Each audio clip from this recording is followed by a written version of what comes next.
एहीपरि पुराणा कपड़ारू डोरमेट बनैबा। आसंतु एबे आमे शिखिबा या किपरि बना होउची। पुराणा कपड़ा को प्रथमे आमे लंबा लंबा कर चिरी देबा। चिरी देला परे आकु एई बोर्ड रे बांधी की 1 इंच छाड़ी की गुरई देबा।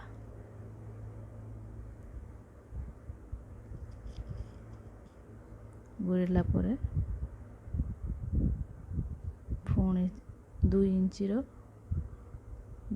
रो कपड़ा को छोट छोट पीस करिकी लंबा लंबा करी रखिबा। ताकू ए कॉर्नर रू दुईटा को पुरे देबा। पुरेला परे गोटे तळे रहिबो आउ एक कपड़ा ऊपर पटे रहिबो। ताकू कनार तळे तळे एई भरी भाबरे छंदी छंदी गुंथिबा। हे देखंतु तळ कपड़ाटी उठिला एवं ता तळ देकी आर पटू बाहरी गला एवं आग कपड़ाटी पुणी ऊपर को जीवो। एहीपरि भाबरे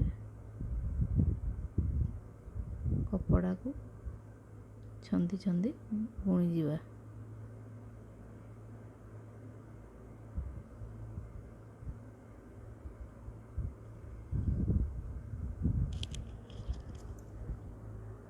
प्रथम मूल मजबूत करिया। मूल मजबूत हो गला पर से आपे आपे हो चलिबो।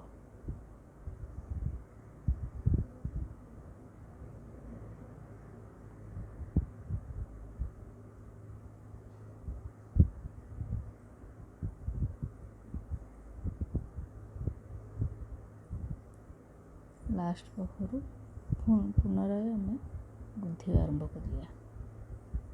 हे देखो मु किंतु कली तापर जोठू कपड़ा आउ शॉर्ट पड़िबो सेथिरे आउ एक कपड़ा को पूरे ता पछारे सेही भली छंदी छंदी चलिबे।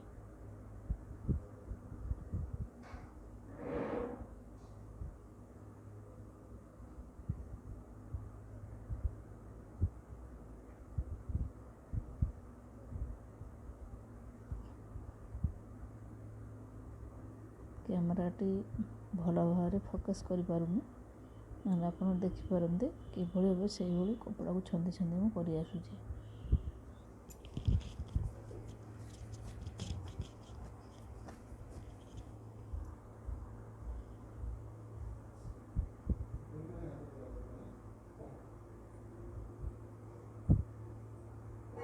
एहीपरि भाबरे आपण छंदी छंदी चलिबे।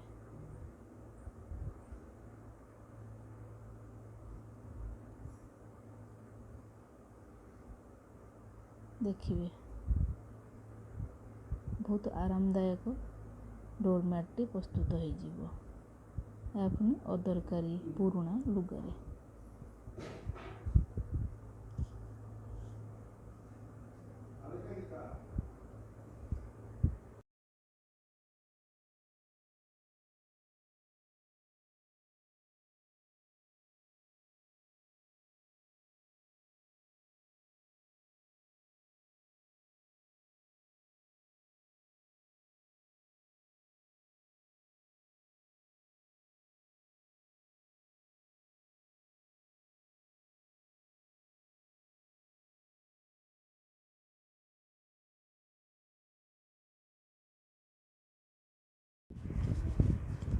एहीपरि भाबरे आमे आग पछ संपूर्ण भाव कर आसवा। लास्ट को अल्प कपड़ा छाड़िबा एवं शेष गोटे गंठी पकईदबा।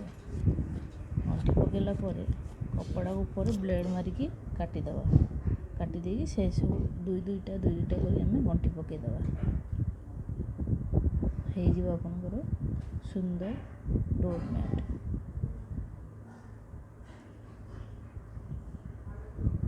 आहरी किसी शिखिया को चाहिए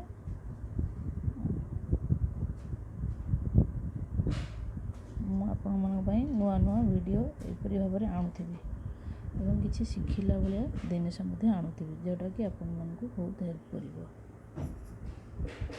रहुची नमस्कार। ଭିଡ଼ିଓଟି ଭଲ ଲାଗିଲେ ଲାଇକ୍ ଆଣ୍ଡ ସେୟାର କରିବେ ଆଉ କମେଣ୍ଟରେ କହିବେ ଯେ ଆପଣଙ୍କୁ ପୁରୁଣା କପଡ଼ାରେ ଡୋର୍ ମ୍ୟାଟ୍ଟି କିପରି ଲାଗିଲା।